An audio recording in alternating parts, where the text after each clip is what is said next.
സംസാരിച്ചു. മമ്മൂട്ടി എന്നോട് ചോദിച്ചു, എടാ നമ്മളൊക്കെ രക്ഷപ്പെടൂ. കാരണം മമ്മൂട്ടിയെ ഞാൻ പരിചയപ്പെടുന്നത് മേള എന്നുള്ള സിനിമയിലാണ്. അന്ന് അഭിനയ ചാൻസ് ചോദിച്ചു വരുന്ന സമയത്തുള്ളതാണ്. പക്ഷെ ഞാൻ അന്ന് വലിയ കോസ്റ്റ്യൂമറാണ്. പക്ഷേ അന്ന് എൻ്റെ സഹായം മമ്മൂട്ടിക്ക് വേണമായിരുന്നു. ആ രാത്രിയിൽ വന്നു, പല സിനിമയിലും വന്നപ്പോഴത്തേക്ക് എൻ്റെ അടുത്ത് വലിയ സഹകരണമായിരുന്നു. പിന്നെ ഞാൻ നോക്കിയപ്പോഴത്തേക്ക് നമ്മളെ കയ്യിൽ നിന്ന് പോയി, വലിയ ആളായി, ഇനി നമ്മുടെ ആവശ്യമില്ല എന്നുള്ളത് വന്നു. അങ്ങനെ ഒരു രീതിയിൽ പിന്നെ അയാളുമായിട്ട് ബന്ധപ്പെടേണ്ട കാര്യമില്ലെന്ന് എനിക്ക് തോന്നി. അങ്ങനെ ഞാൻ ഓടി. പിന്നെ ഞാൻ അയാളെ കാണാനെന്ന് പോയില്ല. പിന്നെ അരയന്നങ്ങൾ ദൈവപ്പെടുന്ന പടം ഉണ്ടായിരുന്നു, അതിന് ഞാൻ വർക്ക് ചെയ്തപ്പോഴത്തേക്ക് ഞാൻ അന്ന് കോസ്റ്റ്യൂം അസിസ്റ്റൻ്റായിരുന്നു. അന്ന് വേറെ വർക്കില്ലാതെ വന്നപ്പോൾ ഇന്ദ്രൻ ചെയ്യേൻ്റെ കൂടെ വർക്ക് ചെയ്യാൻ. അപ്പോൾ മമ്മൂട്ടി ഒരുപാട് ക്വസ്റ്റ്യനൊക്കെ ചെയ്തു. മമ്മൂട്ടി ചോദിച്ച ഓരോ കാര്യങ്ങളൊക്കെ ചോദിച്ചു കഴിഞ്ഞാൽ നമുക്ക് വർക്ക് ചെയ്യാൻ തന്നെ തോന്നില്ല.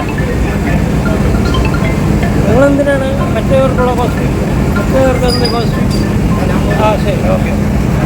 ഇങ്ങനെ ചോദിക്കുമ്പോൾ ഞാൻ പറഞ്ഞു, എനിക്ക് ആർട്ടിസ്റ്റിനോട് പറയേണ്ട കാര്യമില്ല, ഞാൻ ഡയറക്ടറാണ് പറയാനുള്ളത്. ഞാൻ ഡയറക്ടറെ കാണിക്കും. അപ്പോൾ ഡയറക്ടർ തന്നെ പറയും മമ്മൂട്ടി ഒന്ന് കാണിക്കും. മമ്മൂട്ടി ഒന്ന് വലിയ ആർട്ടിസ്റ്റായി, എനിക്ക് ആർട്ടിസ്റ്റേ അല്ല. എന്നെ സംബന്ധിച്ച് മമ്മൂട്ടി പഴയ ആളാണ്. അന്ന് വന്ന ആ ഒരു പ്രകൃതം ഇന്ന് ഞാൻ എങ്ങനെ നിൽക്കുന്നു അത് തന്നെയാണ് അന്ന് അയാൾ. വലിയ ആളാണെന്ന് എനിക്ക് തോന്നാൻ പറ്റില്ല, എന്നെക്കൊണ്ട് ചിന്തിക്കാൻ പറ്റില്ല. കാരണം അയാൾ വലുതെങ്കിൽ അയാളെ കുടുംബക്കാർക്ക് വരും, നാട്ടുകാർക്ക് വരും. ഞാൻ അത് നോക്കും. പക്ഷേ എൻ്റെ മനസ്സിൽ തോന്നി അയാൾ നന്നാവണം, വലിയ ആർട്ടിസ്റ്റാവണം എന്നൊക്കെ എൻ്റെ മനസ്സിലുണ്ടായിരുന്നു. അയാൾ അതുപോലെ ആകുകയും ചെയ്തു.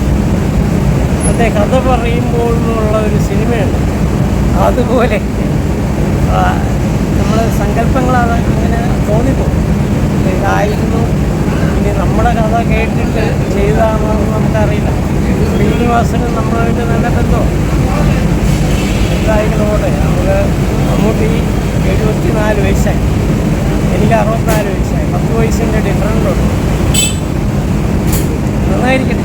അയാൾക്ക് അസുഖം വന്നെന്ന് അറിഞ്ഞു, അതിന് സങ്കടമുണ്ട്. ഒരിക്കലും അയാൾ അസുഖമാക്കാനാണ്.